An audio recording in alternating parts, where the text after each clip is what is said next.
Hai, Assalamualaikum warahmatullahi wabarakatuh. Saudara-saudaraku se-Indonesia Raya, balik lagi sama saya Liza Fazira, host Anda hari ini. Oke, kita juga balik lagi nih ya ke podcast Koprumnas yang judulnya Halo Koprumnas. So, hari ini kita mau ngebahas tema yang luar biasa kece banget nih ya. Dan ini pasti bakalan jadi inspirasi banget buat kita ya. Kita akan wawancarai salah satu dari tim marketing Koprumnas dan juga tim PIC-nya Koprumnas yang kisahnya luar biasa hebat. Jadi teman-teman yang nonton jangan lupa ya untuk di-like dulu videonya dan juga jangan lupa untuk di-subscribe ya, dan dibagiin link video ini sebanyak-banyaknya ke teman-teman dan juga saudara-saudara Anda semua. Oke, kita langsung bahas aja nih ya. Temanya itu adalah hijrah riba dan masuk Koprumnas merubah jalan hidupku. Wah, Masya Allah banget ya. Langsung aja kita sapa pembicara kita pada hari ini, yakni Pak Bayu. Assalamualaikum warahmatullahi wabarakatuh, Pak Bayu. Waalaikumsalam, Liza.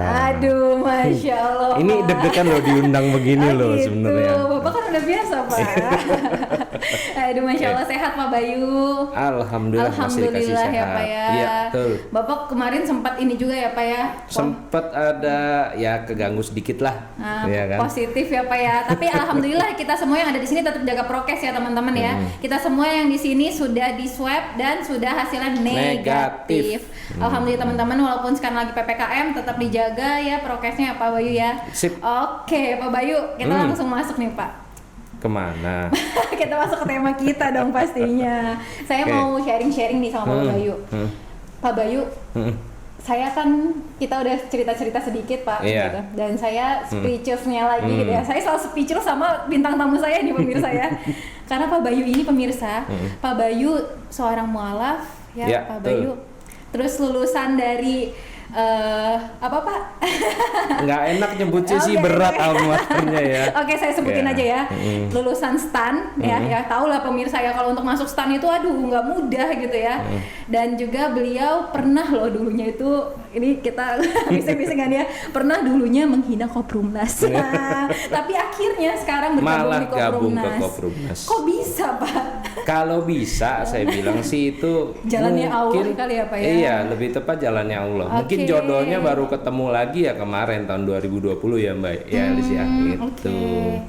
Nah, ceritanya gimana tuh Pak? Saya pengen deh mulai Bapak ceritain dulu ya Pak, biar menginspirasi rekan-rekan saya nih yang nonton YouTube sama yang nonton YouTube Koprumnas Syariah. Bapak awalnya mohon maaf menjadi seorang mualaf itu seperti apa Pak? Jadi sebenarnya kalau dibilang mualaf ya, banyak orang itu bilang lu jadi mualaf karena mau menikah lah apa segala macam ya. Iya, biasa gitu ya. Wajar, itu nggak salah.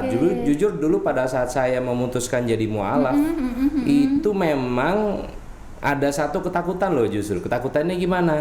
Ya tadi judgement gitu kan. Ya biasalah, Lis. Kalau misalkan lu karena mau gini-gini nih. Tapi jujur saya dapat kalau dibilang hidayah ya. Ada satu waktu itu saya ditugaskan di pekerjaan sebelumnya, Lis, di Solo kalau nggak salah.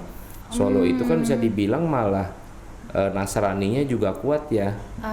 Tapi ada satu titik di situ saya malah sadar kok begini ya, mulai nggak nyaman kan. Di situ jadi istilahnya gini, kalau untuk jadi mualaf memang kalau kuncinya saya itu sempat setelah dari Solo saya itu belajar puasa, bayangin nih, puasa full seharian. Jadi sebenarnya kan kalau kita puasa nih kan, kalau untuk yang belum jadi muslim ya, itu kan juga kan ya nggak harus sampai full seharian juga kan. Iya, itu ada perkara lucu juga, Lis. Apa tuh, nggak tahu, pokoknya gini, hari pertama puasa saya bangunnya kesiangan. Oh gitu, jadi nggak sahur dong? Sahur. Oh sahur. Jadi mepet kalau nggak salah cuman setengah jam apa 15 menit gitu kan. Makan yang ada di kosan waktu itu, kosan itu cuman Indomie, kalau nggak salah Indomie lah 2 bungkus kan, karena udah persiapan banyak kan. Ya Pak ya. Lihat body dong, casing dong. Siap. Satu nggak cukup ya kan. Ya kan. Nah itu kan ciri khas anak kos zaman dulu kan. Jadi udahlah makan itu aja kan. Ya udah mulai tuh jam puasa gitu kan. Jam 10 kok mulai ngegaruk nih perut kan. Secara makan Indomie doang kan. nyebut Nggak merek. apa-apa. Santai-santai. Ya, jadi begitu. Jadi udah dari situ sorenya pas lagi buka gitu kan. Jadi begitu ya, Mbak Liz. Jadi itu udah mulai jam 11 siang tuh, udah mulai lapar tuh. Padahal dulu calon istri itu bilang, "Udah nggak apa-apa, buka aja, baru belajar kan." Enggak, pokoknya. Oh, ini yang pas Bapak pengen puasa ya? Hari pertama puasa. Dan itu full seharian. Sejarah perjalanan waktu memang full 29 hari, pokoknya 1 bulan full ya. Jadi pas hari pertama sama kedua itu sejarah banget, saya inget tadi. Tengah siang kita jam 12 kan, OB-nya tuh nggak tahu, dia naruh tuh minuman gitu, "Pak silakan Pak." "Oh enggak Pak, saya puasa." Dia bengong, "Loh Bapak kan nggak puasa." "Lagi belajar Pak," gitu kan. "Oh ya udah." Sorenya mampirlah ke warung makan, Liz ya kan. Wow, namanya kalap kan, beli macam ya kan. Udah selesai makan, pingsan. Seriusan? Kelaparan lah. Ya sekarang gini, seharian kita cuman puasa kosong gitu kan. Maksudnya makan Indomie doang kan. Selesai makan, buka puasa gitu makan. Kebetulan teman satu kosan saya gitu kan, namanya kalau boleh sebut namanya dulu Domingus kan. Dia kebetulan juga keluarga dari campuran juga gitu kan. "Dom, gue mau tidur dulu Dom." Ya kan, ntar bangunin ya gitu kan. Tidur plek, tahu sadar jam 9 malam, lemes, bilang, "Kok lu nggak bangunin gue?" "Ya lu pingsan bos." Nah dari situ akhirnya malam keluar nih, sore keluar beli makanan buat cadangan pagi kan, mau sahur. Sedihnya paginya disemutin. Ya Allah. Back again to Indomie. 2 hari tuh begitu tuh. Tapi apa hikmahnya Pak dari setelah Hikmahnya? Bapak mencoba nih, mulai mencoba untuk belajar puasa awalnya ya gitu. Itu apa tuh Pak? Hikmahnya ya jadi lebih kalem sih. Oh, lebih kalem. Jadi Kalem Bapak karena lapar. Oke. Tapi ada gak sih Pak momen dimana Bapak tuh kayak mutusin, gue mesti meluk agama ini gitu. Ada dua momen yang itu bisa dibilang mungkin takutnya tapi memang ini momen ini yang saya alami. Pertama pada saat saya waktu itu masih ke gereja dulu ya Liz ya. Selesai ke gereja kami ada ritual atau apa, kalau misalkan kita mau doa itu di pojokan ada di Katolik itu ada satu di pojokan itu, jadi kanan kiri itu ada 2 patung sebenarnya. Yang satu patungnya Nabi Isa kalau saya bilang sekarang Satu lagi patungnya Maryam, Siti Maryam gitu kan. Jadi waktu itu saya milih ke patung yang sebelah sana. Kalau kami zaman dulu saya di waktu jadi Katolik itu nyalain lilin, kita doa depan ya kan. Dari situ bilang, "Kok gua jadi gini ya?" Ngerasa awalnya jadi kayak agak nolak. Apa ya? Kok jadi ngerasa aneh sendiri, padahal itu adalah ritual yang saya lakukan dari saya kecil. Bahkan dulu itu saya termasuk salah satu pelayan gereja sebenarnya. Jadi kalau kita ada namanya misa, saya itu sempat jadi putra altar namanya dulu. Itu kebanggaannya luar biasa. Kenapa? Kita kan di depan tuh. Ya kan, di depan kita ngelayanin pastor ya, zaman dulu begitu kan. Jadi orang banyak yang kalau tahu saya zaman dulu, teman-teman, "Kok lu bisa sih?" gitu kan. Iya, perjalanan waktu saya bilang. Saya justru menemukan Islam itu pada saat saya bukan di kota Islam sebenarnya. Solo itu bisa dibilang mix ya. Beda kalau misalkan saya di mana ya? Di di Jawa Timur. Atau di mana gitu Jawa Timur kan ada memang Aceh atau di mana ya. Tapi bisa identik Islam banget. Jadi ada 2 fase. Saya merasa aneh sendiri, kok begini ya. Oke lah, dari situ saya udah malas mulai ke gereja, udah nggak mau gitu kan. Karena dalam hati itu bertentangan, kok saya jadi doanya ke makhluk ya. Ini patung loh, gitu kan. Sementara saya ngeliat dulu waktu masih ya pacaran gitu kan. Jadi calon istri itu bilang, "Ini gue mau sholat dulu ya." Nungguin gitu kan. Kok kayaknya mereka ngelihat 5 kali jalanin sholat itu kan sesuatu yang kalau bilang berat bisa jadi berat. Kenapa? Satu akan misal kita lagi asik dengar azan gitu kan, aduh harus berhenti dulu. Iya bener ya. Liza lagi asik apa ya, misalkan lagi asik bikin apalah kerjaan atau apa, diselak dikit. Ya itu mungkin untuk yang saya kadang-kadang pun sekarang ngalamin gitu. Sementara dulu namanya Katolik ke gereja itu cuma sekali hari Minggu. Itu juga kalaupun nggak ke gereja juga nggak apa-apa sebenarnya. Beda gitu. Kalau di Muslim kan kalau kita ninggalin sholat, ada konsekuensinya lah ya kan? Gitu. Kalau di Katolik nggak juga ternyata. Oh gitu. Iya, yang penting kita waktu itu bilang oke lah, mulai agak aneh kan, kayak skip. Habis itu saya dipindah tugas ke Pekalongan. Saya memutuskan akhirnya saya memeluk Islam karena saya nangis dengar orang azan. Nangis tuh Pak, beneran nangis? Ya nggak nangis, gitu enggak. terus nangis aja, maksudnya gini, ya, gitu. dari dalam hati nggak kayak nasa, kok gue sedih ya, maksudnya sedih yang bukan sedih yang gimana, kok ada yang ngerasa nyes gitu loh, Lis. Nah, orang ngaji sama orang azan, itu saya nggak tahu. Masya Allah banget sih Pak. Iya memang perjalanan, jadi lebih hebatnya lagi pada saat saya sudah pindah ke Muslim, itu pertama kali saya tuh mau sholat, kan masih malu ya. Kebetulan gitu. dulu di belakang kantor lama itu ada musola di belakang. Saya sengaja tuh nyari yang agak mungkin udah lewat dari itunya gitu kan, maksudnya kan azan tuh biasanya mereka langsung bondong-bondong kan. Oh Bapak setelah saya sengaja duluan, duluan wudhu dulu gitu biar nggak ditanyain kan. Saya sempat diem dulu, maksudnya wajar kadang ada ketakutan dulu gitu kan, ntar ditanya macam-macam, enggak lu, mereka langsung meluk lu. Oh iya. Aduh itu pasti best moment banget gak sih Pak? Jadi gini, mereka nggak akan bertanya, lu kenapa jadi Muslim, lu kenapa jadi ini, karena kan teman-teman kantor itu pada saat saya jadi Muslim, saya nggak bilang apa-apa gitu kan. Memang abis itu diinterogasi sama bos ya kan, lu kenapa gini? Ya saya jadi Muslim Pak sekarang, udah gitu ya kan. Tapi momen yang paling enak adalah begitu saya habis ngambil wudhu, saya duduk di situ kan, saya nunggu dulu gitu kan. Waktu itu masih rajin lah. Sholat awal gitu kan. Udah habis itu dipeluk lu sama semua teman-teman tuh Pak. Iya, mereka nggak nanya lu kenapa sekarang jadi Muslim, enggak. Selamat datang saudaraku gitu kan.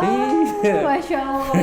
Iya. Tapi sampai detik ini pun saya ya sering lihat Pak Bayu nih, aduh Masya jangan Allah. Jangan disebut ya. Nah, jangan. Iya, pokoknya luar biasa lah. Pokoknya kalau kita sebagai orang Islam nih pas melihat Pak Bayu, aduh, insecure pemirsa.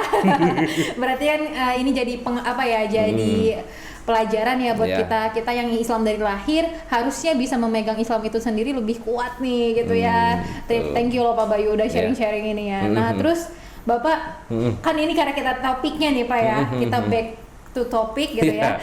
Gak apa-apa, tadi itu luar biasa banget ya, kita banyak mengambil hikmah di dalamnya gitu ya. Bapak hijrah dari riba juga ya Pak ya. Iya. Zaman jahiliyah dulu, Lis. Gitu. Nah, itu prosesnya gimana tuh Pak untuk bisa hijrah dari riba, meyakinkan diri gitu. Siapin ini ya, tisu ya Lis gitu. Ya. Takutnya enggak, karena gini Lis. Itu satu hal yang bisa dibilang gini, mungkin dulu saya mu'alaf itu ya benar yang saya alamin sekarang itu banyak orang bilang begini. Pada saat kita dibilang riba itu kondisional. Jadi begini, kalau nggak punya rumah dengan cara ngeplay di bank, kapan gue mau punya? Itu pikiran orang rata-rata Indonesia tuh Pak. Wajar, nggak boleh disalahin juga, karena memang sekarang fasilitasnya memungkinkan. Zaman orang tua saya dulu beli rumah itu adalah memang benar-benar pakai uang cash. Papa saya bisa beli rumah di Radio Dalam, yang orang bilang, orang kaya ya lu ya, karena waktu itu ada Pondok Indah kan. Enggak juga, karena papa saya itu dulu ya di kantornya ditawarin mau bentuk uang atau rumah. Tapi kan intinya apa? Itu uang sendiri kan. Betul. Dan sampai sekarang alhamdulillah memang rumahnya sudah dijual. Tapi kalau ngeliat perjuangan zaman dulu, punya rumah. Pada saat di prosesnya itu memang ada proses menunggunya, bener. Tapi nyamannya luar biasa zaman dulu, Lis. Begitu rumah ada jadi, udah itu kan rumah sendiri sebenarnya kan. Kita mau ngapain kayak di situ. Betul Pak. Kalau memang nggak bisa disalahkan juga karena sekarang semua serba instan. Iya, pasti kita pun kalau sebagai manusia normal nih ya pemirsa ya, pasti pengennya cepet dong, instan dong. Kayak gue pengen beli mobil gitu ya, elah cuman tinggal DP berapa puluh juta udah bisa dapat mobilnya dan tinggal nyicil dari uang gajian. Kan rata-rata berpikiran kayak gitu ya Pak ya. Tapi ternyata dalam Islam enggak, kebalik. Karena kita hidup di dunia ini cuman sementara ya pemirsa. Iya, jadi gini Lis, konsepnya riba itu, hukumannya akan kelihatan ada 2 pilihan. Saya waktu pas lagi habis kena kasus yang riba itu, mulai disentil Allah ya. Itu saya datang ke Ustadz, itu aduh bisa dibilang Ustadznya cuma bilang gini, saya bilang gini, Ustadz saya ini sudah diazab belum sih Ustadz, sebenarnya saya takut Ustadz, gitu kan. Bisa jadi iya. Wih, kalau cari di Google azab itu seperti apa, bayangin. Azab dunia, ya kan. Mungkin Mas Bayu yang sudah kena azab dunia, tapi hanya sedikit. Mas Bayu bayangin, Mas Bayu masih sempat bisa taubat sebelum nanti Mas Bayu nyawanya dicabut, belum sempat taubat. Mas Bayu pikirin deh. Jadi di situ bilang, oh iya, riba itu hukumannya bukan pada saat kita tanda tangan, ya, misalkan kita di approve. Waktu itu saya itu sebenarnya dulunya karyawan, Lis, ya kan, karyawan, istri juga bekerja, ya kan. Terus kami ngerasa mungkin, udah waktunya punya rumah, karena waktu itu juga kan anak, alhamdulillah udah jadi tabungan nih sekarang nih di akhirat kan, ya kan? Ya lagi nunggu Bapak di surga insyaallah ya Pak ya. Ya, tapi bisa dibilang itu kan gini, kita kayak mampu nih bayar DP mah ada gitu kan, nyicil 4 juta sanggup lah gitu kan. Karena dulu memang belum ada yang sistem syariah kan sebenarnya kan. Tahun syariah itu muncul setelah perumahan itu udah mulai susah penjualannya. Saya ingat banget waktu itu, jadi masih bank-banknya itu model-model lewat perbankan lah gitu kan. Nah jadi berproses waktu itu saya juga keluar DP gede loh, 80 juta, suruh nunggu juga 2 tahun. 80 juta suruh nunggu 2 tahun instan? Ya. Kata siapa instan? Nggak ada lah Pak. Enggak, ini pengalaman benar-benar. Saya masih pegang SPK-nya, masih ada. Saya nge-apply 2014, ya kan. 2016 baru dapat jawaban dari banknya. Dan itu prosesnya juga banyak bohongnya, Lis. Kenapa? Satu, ini bukan promo ya, ini pengalaman saya pribadi. Ini kisah nyata ya pemirsa ya. Benar. Jadi Pak Bayu itu dulu, setahu saya beliau menghina Koprumnas. Karena beliau gaya pemirsa, bukan gaya, ada rezekinya bisa nyicil, bukan nyicil langsung keluar DP 80 juta, bisa nyicil 4 juta per bulan ya Pak ya. 4 juta waktu itu, terus jadi saya sudah masuk gini prosesnya 2016 baru dia approve, list, ya kan? Tuh nunggu 2 tahun loh yang punya DP 80 juta ya kan? Waktu itu 2016 saya 2000 waktu itu ngambil cicilan kalau nggak salah modelnya step up, list. Step up. Jadi 2 tahun pertama cuma 4,2, habis itu tahun ketiga sampai ke 8 kalau nggak salah ya. Itu 4,9. Iya, jadi dia nggak flat lah ya. Labelnya gitu ya. Karena tadi ya ada beberapa memang developer yang memainkan rumah itu 3 harga loh pemirsa gitu, dan cicilannya tuh nggak flat. Makanya emang di Koprumnas doang paling enak lah. Lanjut Pak. Nah terus 2017 saya tuh lihat iklan Koprumnas bombastis kan waktu itu di Facebook kalau nggak salah, Lis. Waktu itu fotonya foto rumah gitu kan. Sekarang tukang ojek bisa punya rumah, saya ingat waktu itu. Tukang ojek bisa punya rumah cukup dengan KTP sama 700.000. Dulu ya, dulu tahun 2017 kan. 2016 2017 deh, bener. Nah, terus saya lagi di sofa gitu kan, udah di rumah baru, ya kan. Hasil dari bilang, Allah ngasih gua rumah bagus nih ya kan. Padahal dia bilang, belum tahu. Jadi lu udah nempatin posisinya Pak? Nempatin. Udah nempatin rumah yang mohon maaf riba ini. Jadi kan 2016 saya udah pindah ke rumah ya kan, rumah baru. Jadi kan 2014 di approve 2016 kan, rumah jadi, saya menempati. Setahun kemudian saya lihat iklannya Koprumnas. Nah, di situ saya keluar gini. Masa iya sih gua yang persyaratan lengkap aja ampun-ampunan, sampai dibikinin slip gaji bohong-bohongan, terus rekening koran Karbonais yang bikinan ya kan, biar terkesan bagus gitu kan. Jadi bisa dibilang itu tanda kutip bohong nih. Ibaratnya gini ya, contoh nih. Iya, oke, nyata gimana nih? Bohong. Gitu. Mau ngibul jangan beginilah, udah saya tutup. Tapi saya hanya sebatas sampai itu, tidak yang sampai koar-koar di luaran, karena buat saya ya udahlah itu urusanmu gitu kan. Ya kan. Berjalan waktu, ternyata memang gini, kalau orang riba ada 2, seperti minum air laut yang garam, haus terus, sama istidraj. Asik, apa tuh Pak? Kita bahas nih Pak. Kita dikasih, jadi waktu itu saya Sebenarnya Allah itu nyentilnya udah pelan-pelan loh. Setiap bulan, setiap tahun tuh selalu disentil. Cuman kadang-kadang kita kayak enggak, gue masih bisa lah, masih bisa bayar. Fine lah ya. Malah bisa dibilang usaha saya menaik terus. Jadi saya waktu itu masih kerja, saya resign. Terus bisnis. Waktu itu penghasilan itu pas kerja itu kan 7 juta ya. 7 juta. Setelah resign langsung bikin bisnis usaha sendiri. 14 juta per bulan. Wis, makin gaya dong. Iya ya dong. Kan? Mulai kepikiran, kayaknya motor perlu diganti nih ya kan. Kayaknya mobil perlu BMW nih. Belum, motor dulu motor ya kan. dulu, Motor dulu okay. ya kan. Makin naik lagi. Iya, kartu pasti. kredit. Oke. Saya sampai tahap kartu kredit itu datang nggak pakai di-apply. Mereka nawarin biasanya, Pak. Udah jadi langsung. Udah. Dan limitnya itu ada yang kalau yang cuma limit 5 juta sampai 10 juta mungkin kecil ya. Iya, kecil 20 sampai 30 juta dari satu kartu. Dan itu bisa dibilang 14 juta nih penghasilan per bulan kan. Masih oke lah Masih ya. oke lah, bisa kebayar minimum payment. Iyalah. Yang penting kebayar dong, kayak dikit. Kalau pikirannya kredit ya. Iya.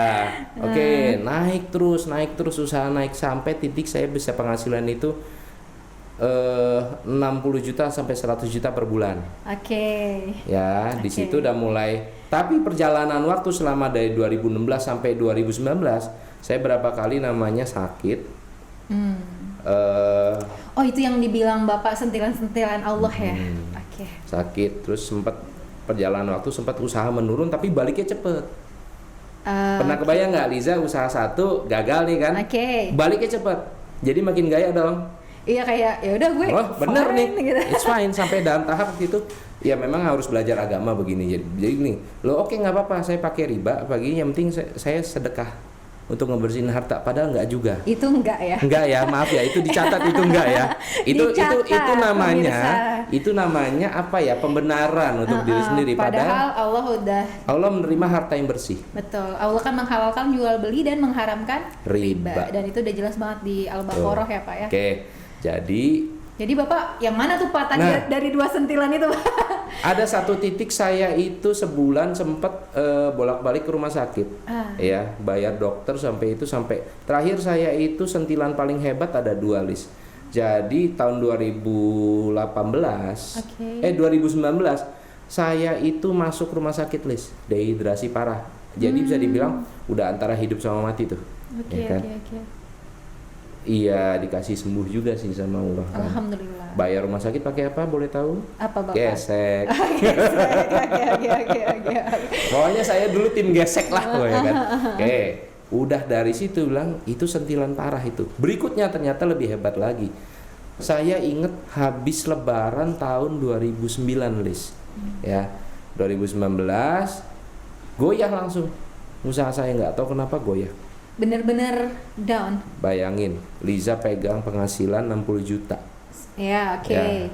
Pak, 60 juta kan, maksudnya iya sih nggak bisa bayar utang. Ingat, namanya riba seperti kita minum air laut. Kita nggak ngerasa. Itu Allah pelan-pelan. Namanya rezeki yang nggak halal pasti diambil. Iya.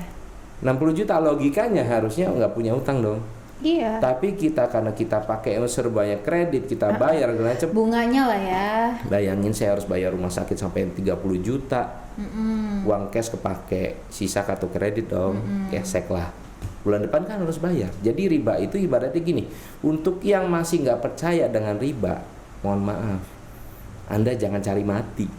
Bayangin usaha yang saya saya bangun dari 2016 sampai 2019 Lis, rumah, motor, mobil, ya kan, jalan-jalan sedang saya gitu kan. Dan waktu itu ya saya nggak berani keluar sih, paling ke Bali gitu kan, ke Bali, ke Jogja. Intinya apa? Lu dapat semua deh yang lu mau. Tapi Lisa kebayang nggak enak gitu kan, punya rumah gitu kan, punya mobil ya kan, kerja di rumah Lis. Iya. Di rumah dibilang itu udah ini banget lah ya, zona nyaman banget lah ya. Tapi saya lupa. Saya sudah disentil begitu banyak, masih mencari pembenaran. Jadi 2019 bulan, pokoknya lebaran deh, hancur semua. Hanya 3 bulan yang saya kumpulkan semua habis. Tuh. Habis. Sampai saya waktu itu sisa terakhir mobil itu terakhir bulan apa ya, September, Oktober, November, Desember, ya September ditarik. Pada itu terakhir sisa saya punya barang untuk saya cari rezeki. Saya muter tuh Grab, ya pokoknya taksi online lah. Ya, itu nanti tit gitu. Iya. Oke. Ya. Tapi memang jadi bilang gini, saya biasa nikmat kerjanya gitu kan. Tapi kalau Allah udah bilang waktunya lu diambil, selesai. Betul. Ya. Lu mau punya apa list gitu kan. Lu taruh di hati, lu sakit jiwa lo. Bayangin lu punya sesuatu nih. Lu punya sesuatu mobil deh, atau misalkan lu punya handphone deh. Tapi itu handphone lu taruh di hati, HP lu kebanting aja, nangisnya luar biasa. Coba Liza bayangin, saya udah punya semuanya itu, bisa dibilang saya itu jadi di komplek itu bisa dibilang Pak Bayu kok nggak kerja sih, ya kan? Lalu saya kerja di rumah, penghasilan 60 juta, ibaratnya mau ganti iPhone setiap seminggu sekali bisa. Iya. Iya kan, gampang. Mau makan apa aja bebas. Tapi saya lupa, hancur. 400 juta rumah, mobil 250 juta, terus pekerjaan bisnis hancur, utang sampai 3 miliar, sanggup nggak nanggung?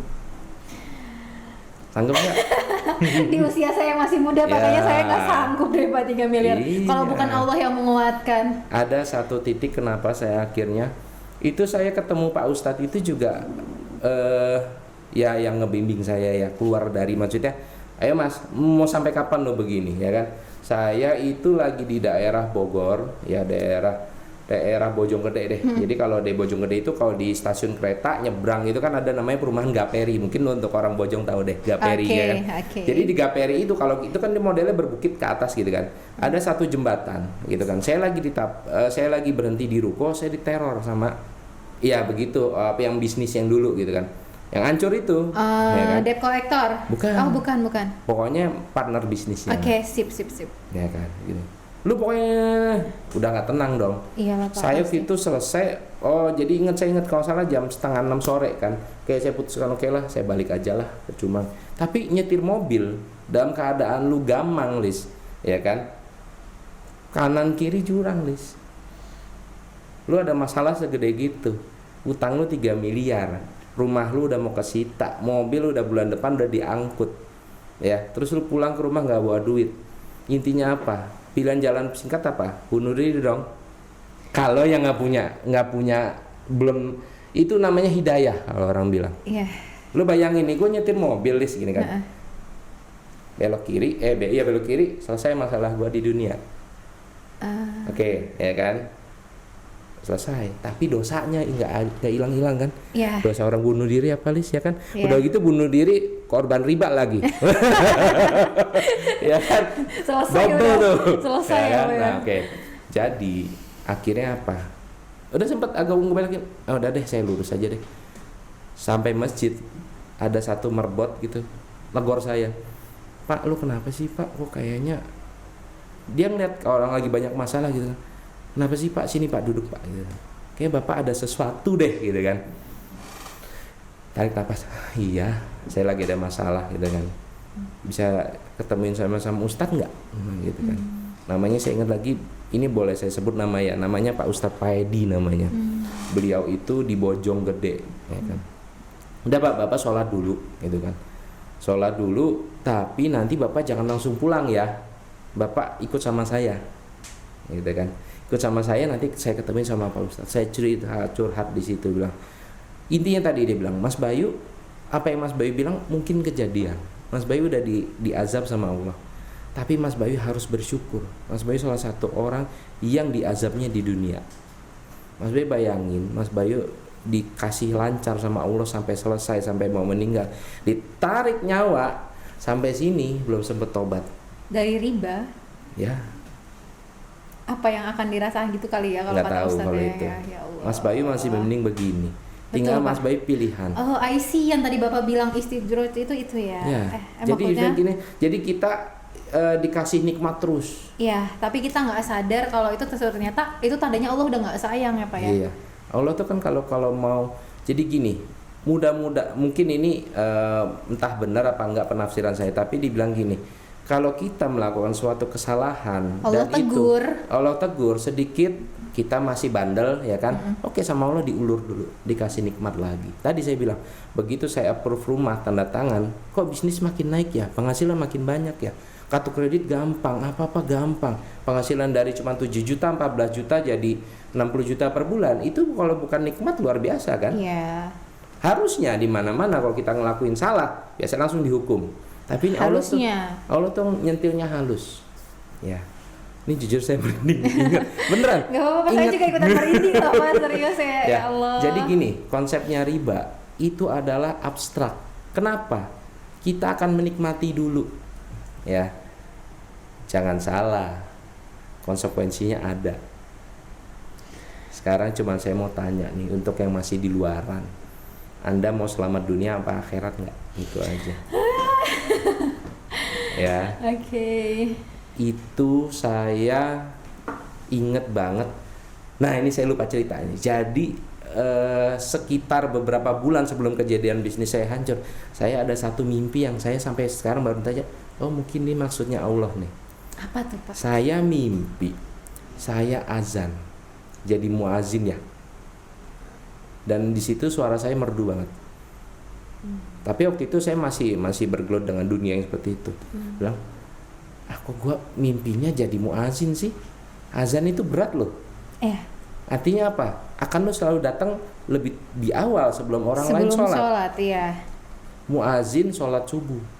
Dan di situ saya azan. Lebih ini Azannya, lagi ya. azan bisa bilang, oke, apa ya? Oh ya mungkin begitu. Kalau mau dihubungkan bisa. Artinya apa? Mungkin Allah mau mengubah saya dari seorang pendosa jadi lebih baik. Tapi prosesnya yang sakit yang harus saya alami.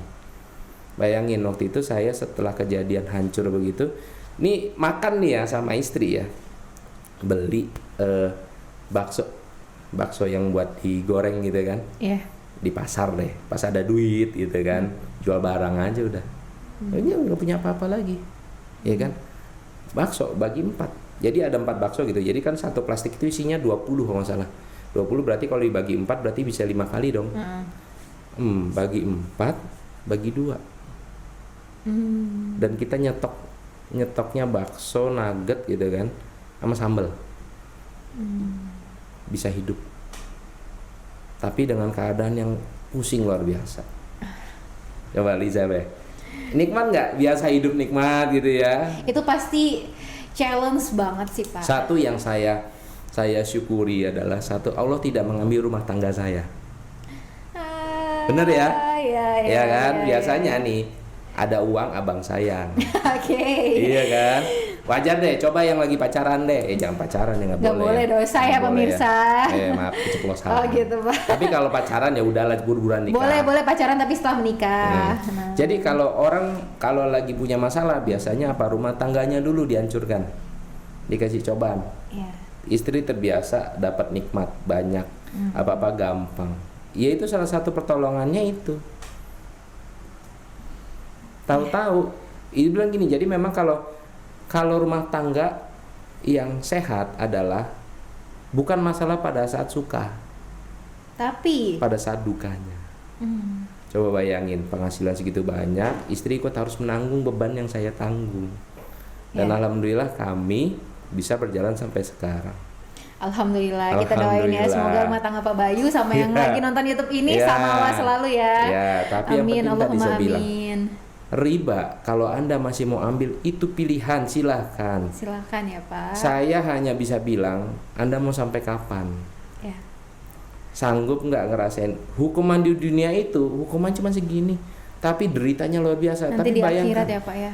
Saya posisi saya adalah orang banyak bilang ke saya, baik kok lu bisa sih nanggung segitu banyak masalah, dikejar-kejar 3 miliar, rumah mau disita, mobil disita, ibaratnya nyaris jadi gelandangan. Kami ada satu titik setiap hari itu apa ke masjid, ngapain? Menghindari debt collector. Tapi memang sekalian mau sholat juga sih, tapi maksudnya sampai gak berani pulang. Iya Pak, I-see lah. Ya, boro-boro, nih buka jendela ya, gak jadilah gitu. Iya, jadi gitu Les. Nyiksa banget ya Pak ya debt collector itu ya. Sampai sekarang apakah hutang-hutang saya sudah lunas semua? Ya saya bilang memang belum lunas, tapi saya berusaha. Insya Allah Allah kasih jalan Insya Pak. Allah, Insya itu Allah. aja. Makanya saya ketulahnya ya. Tadi saya bilang setelah perjalanan waktu saya ketemu lagi Kopurnaz, ada dua momen. Itu saya lagi buka Facebook gitu kan, iseng-iseng lihat ya kan. Iklannya Bu Putri saya lihat tahun 2019. Dicari tanah lahan untuk Kopurnaz. Ya kan. Nanya-nanya ya kan, iseng namanya, nggak ada kerjaan ya kan, Gitu. ya kan. Udah waktu itu iseng aja deh, ini dengan ininya langsung apa yang bertanggung jawab gitu. Iya saya ininya lah orang Kopurnaz ya gitu kan. Nggak taunya kan ya begitu, Bu Putri adalah yang mengundang. iya. Okay. Nah terus 2020 saya selesai sholat subuh, Lis. Saya lupa bulannya, saya masukkan bulan Juli, berarti sekitar bulan April, Mei, Juli, Mei. Jadi saya tuh sempat mau punya pekerjaan tapi kena lockdown, batal lah. Dan pekerjaan saya itu tadinya saya mau diterima di suatu sekolah PAUD gitu, tapi yang kurikulum internasional kan. Ya udah usia 37 siapa yang bisa terima sih pekerjaan karyawan loh usia 37 loh, ya kan. Saya sudah hampir diterima, Lis, di situ, Lis. Ternyata kena lockdown dan alhamdulillahnya habis itu berapa bulan kemudian cabangnya ditutup. Padahal saya suruh pegang cabang di situ. Oke, Ya, ya. ya kan? Lagi-lagi tuh jalannya Allah tuh ya Jalannya Pak, kita nggak ada Allah. yang tahu. Terus ketemu Udah Kopurnaz? gitu, Oh belum? udah gitu saya sebulan kemudian saya lagi iseng lagi ngeliat bulan Mei saya lihat iklan gitu di habis sholat subuh random aja main Facebook gitu kan. Dibuka lowongan di Kopurnaz, dicari ini. Udah saya masukin itu ya kan. 3 hari doang prosesnya. Langsung ya Pak ya? Langsung instan. Tapi perjalanan waktu siapa yang tahu? Saya ketemu Kopurnaz 2020. Lucunya rumah-rumah yang dulu saya hina-hina ya kan. Itu kan. Iya. Saya hina-hina 2020 saya serah terimain tuh, nih Pak silahkan Pak rumahnya ditempati. Dan saya saksi matanya pemirsa. Iya waktu itu Lisa baru masuk ya kalau nggak salah ya. Serah terima kunci jonggol ya. Nah, gitu ya. Oke, ya Dan Allah, ternyata Bapak. gini, kalau kita bekerja atau berusaha dengan jalannya Allah, apapun jadi. Contoh, sekarang dengan dulu 60 juta, dengan sekarang misalkan nggak nyampe segitu. Ya istilahnya kalau boleh buka-bukaan nih ya, kita biasa di atas, di bawah. Nikmat dong harusnya yang ini kan. Tapi nggak juga loh, ini lebih tenang. Rezeki ada aja, Lis. Ternyata memang dana halal itu memang bikin tenang ya Pak ya. Mungkin kita terima cuma 1 juta, 2 juta misalkan begitu ya. 1 juta, 2 juta. Orang bilang, wah kok saya kayaknya nggak cukup nih hidup di Jakarta. Iyalah, dengan segitu tentu nggak cukup Misalkan, pemirsa, misal ya. Contoh, 1 juta, 2 juta atau 5 juta misalkan. Gitu. Tapi kok yang halal malah cukup ya? Ya. Jadi riba itu. Dan 60 juta terasa kurang ya Pak ya. Kurang. Biasanya kalau 60 juta gitu. harusnya punya duit banyak dong. Tapi ya itu riba. Riba itu abstrak. Ya, duit panas Nggak juga kelihatan, lah ya. bener. Kita cuma terima barang, oke nikmat. Tapi nggak ngerasain uang itu perginya kemana ya nggak sih ya, Pak? Gitu. Jadi untuk yang masih coba-coba nih, saya cuma bilang, Anda mau sampai kapan? Ya. Gitu kan. Mau sampai kapan pemirsa? Ini ditanya sama Pak Bayu ya. Ya. Makanya kenapa kita selalu bilang siapapun Anda di luar sana gitu ya, yang pengen terhindar dari dosa riba dan lain-lain gitu ya, atau mau edukasi, pengen dapat pencerahan atau apa, memang hidayah itu datangnya dari mana-mana ya Pak ya. Tapi kalau Bapak Ibu datang ke Kopurnaz nih ya, nanti bisa langsung ketemu Pak Bayu ya Pak Bayu ya. Pak Bayu setiap hari ada di kantor gitu ya, sharing-sharing gitu. Insya Allah ada jalannya pemirsa gitu. Ya, dan kita malah lebih seneng kedatangan orang-orang seperti itu ya Pak Bayu ya. Jadi karena akan punya daya dan semangat juang yang luar biasa. Ya nggak Pak? Jadi saya itu sering ketemu orang-orang korban. Korban. Ya. Korban riba gitu. Ini ada pengalaman gitu Pak, ketemu sama konsumen yang apa dia nolak, apa dia kayak malah terharu gitu. Oke, jadi ada satu yang ini saya tuh waktu itu saya inget waktu itu tamunya Bu Putri waktu itu. Tamu Bu Putri, oke. Dia datang ke saya di lantai bawah deh kalau nggak salah di gedung ini. Dia nangis Mbak, Lis, dia nangis. Dia nangis di bawah, Bu. Kok udah nangis ada apa Bu? Gitu Kayaknya kan? takut ketemu Pak Bayu Pak. Enggak dong. Enggak. Terus kenapa tuh Pak? Nangis. Loh Bu, kenapa kok nangis gitu kan? Iya Pak, saya mau punya rumah. Oh ya sudah, ayo Bu, saya bantuin. Tapi kenapa Ibu kok tiba-tiba nangis? Saya nggak bisa punya rumah Pak. Loh, kenapa?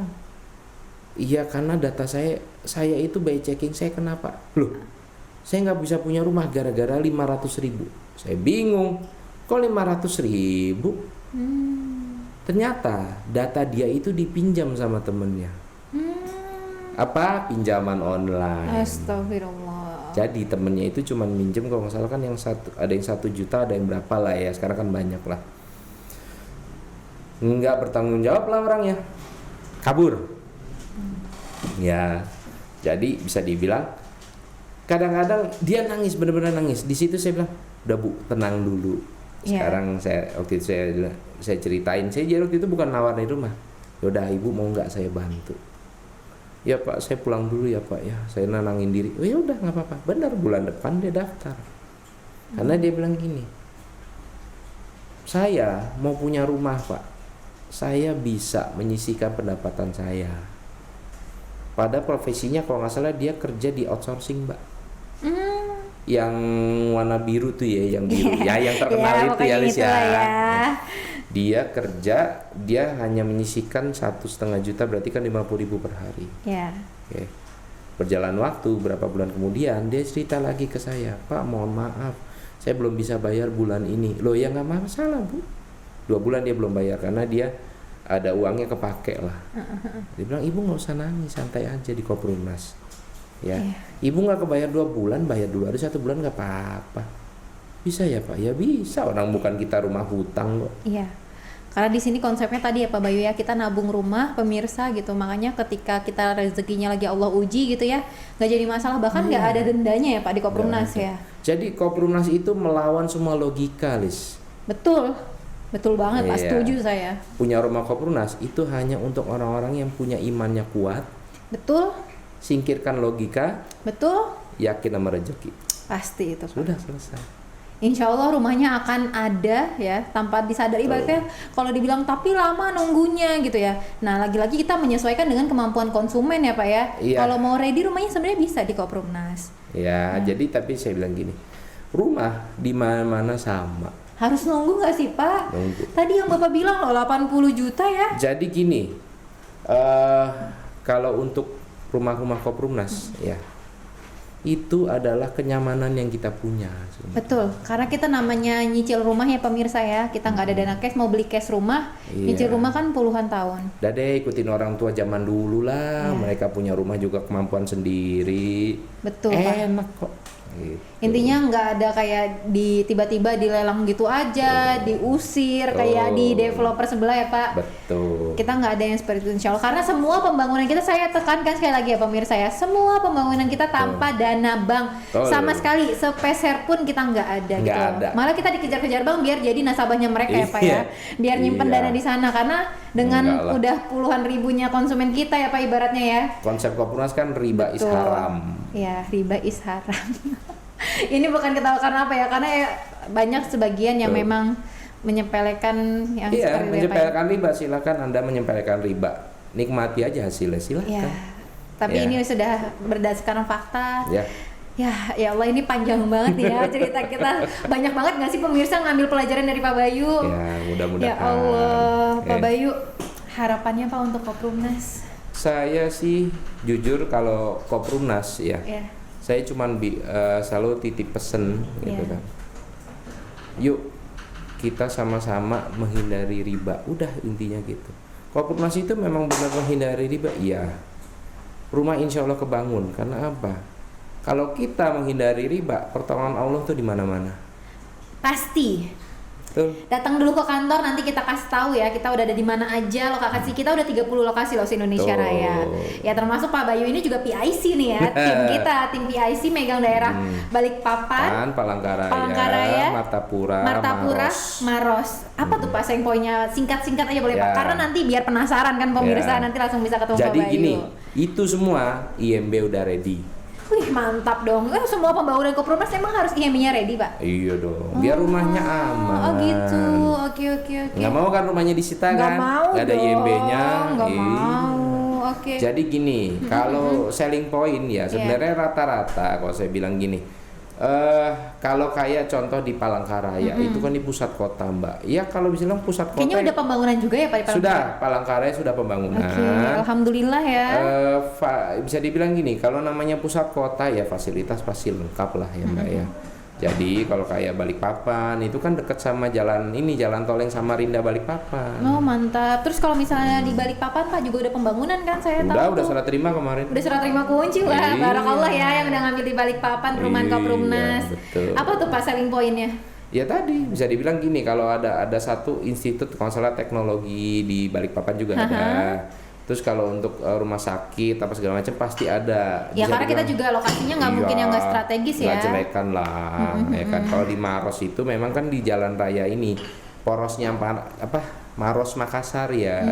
Jadi kalau dari pas saya ke sana, kebetulan saya punya saudara ipar di sana gitu kan orang Makassar, dia bilang itu termasuk bagus Mas. Kenapa? Jadi kalau di Maros sama di satu lagi saya lupa di Palopo atau siapa gitu. Saya lupa daerah Makassar lah ya. Jadi memang daerah Maros itu kalau dari Maros ke Makassar bisa dibilang jalannya itu mulus karena jalan raya provinsi. Oh, jadi enak banget lah ya ngambil di Maros. Satu lagi Pak yang di Martapura. Ini Martapura ya. Saya waktu pas ke sana itu, jadi sekarang saya kerjanya jalan-jalan, Mbak. Ya, kan enak banget ya. Jalan-jalan kita ya, Pak ya. Okay. Jalan-jalan juga ngecek ya ke sana. Jadi waktu itu saya bikin video, saya merekam dari bandara Banjarmasin di Banjarbaru ya. Jadi Banjarmasin kan dipindah ke Banjarbaru bandaranya. Itu sebenarnya dari bandara ke lokasi rumahnya hanya sekitar 20 sampai 30 menit. Bandara loh. Terus enak banget Pak. Pusat kotanya untuk daerah sekitar situ kan di Banjarbaru. Mungkin orang Kalimantan Martapura paham nih Banjarbaru ya kan. Situ ada Universitas Lambung Mangkurat, pusat pendidikan, pusat pemerintahan. Intinya hanya 10 menit. Nggak macet loh. Keren. Sana itu nggak pernah macet. Dan pada saat waktu itu ada banjir besar di Kalimantan Selatan, Martapura kering, nggak kena banjir. Alhamdulillah ya Pak ya.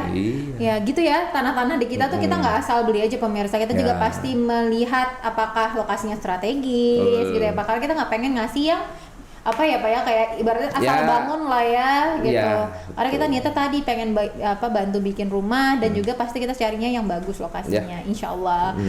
Oke deh Pak Bayu, aduh masya Allah banget nih Pak Bayu cerita-cerita kita. Ambil pelajarannya. Insya Allah banyak banget Pak ini pelajarannya. Jangan deh kita coba-coba riba. Nikmatnya hanya sebentar. Ini pelajaran berharga buat kaum milenials ya, yang mungkin tadinya udah pengen jangan deh gitu ya. Oke deh ya. Mungkin itu Pak Bayu.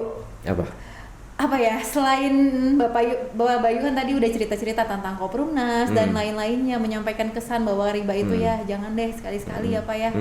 Pak Bayu ngajak dong pemirsa yang di sini untuk datang ke kantor kita. Jadi gini, untuk teman-teman kawan-kawan yang lagi cari rumah ya. Rumah itu adalah pilihan kita sampai nanti kita meninggal di situ, amin ya. Pilihannya kalau secara duniawi ada dua, riba dan dengan cara kita usaha sendiri. Sama-sama dapat rumah, iya bener. Bedanya adalah yang ini halal, yang riba haram. Jadi kalau kita belajar agama, di dalam Al-Quran ditulis Allah sendiri yang ngelarang kita pakai riba. Kalau masih ada yang dengan bangganya bilang saya ditembusin by checking, saya ditembusin perbankan, saya hanya bilang satu, Anda masih takut gak sama Allah? Beli rumah lakukanlah dengan cara tanpa riba. Insya Allah Koprumnas bisa bantu. Masya Allah ya, nanti bisa langsung ketemu sama Pak Bayu. Kantor kita ada di Graha Koprumnas Jatinegara, udah ada di Google Maps ya, tinggal dicari titiknya udah pas di sesuai titik ya. Mungkin itu Pak Bayu bincang-bincang kita hari ini. Alhamdulillah ya kita bisa ngambil banyak pelajaran dari Pak Bayu. Buat teman-teman yang kepo dengan Koprumnas bisa ketemu dengan Pak Bayu di Graha Koprumnas Jatinegara. Lagi-lagi saya ingatkan, jangan lupa juga ya untuk di like video ini. di subscribe dan juga jangan lupa untuk di share sebanyak-banyaknya ke teman-teman yang pengen punya rumah. Karena kita ada program bisnisnya juga ya Pak Bayu ya. Nanti akan dijelasin sama Pak Bayu ya di kantor. Terima kasih Pak Bayu udah datang ke podcast kita. Amin, jangan makasih. bosan-bosan ya Pak untuk bagi-bagi ilmu, Ya. terus ngajak orang untuk bisa hijrah dari riba. Betul. Masya Allah. Oke Pak Bayu, Ya. Assalamualaikum warahmatullahi wabarakatuh. Waalaikumsalam. Terima kasih yang sudah menonton videonya. Sampai jumpa di podcast selanjutnya. Oke. Thank you Pak Bayu. Lebih santai kan? Iya.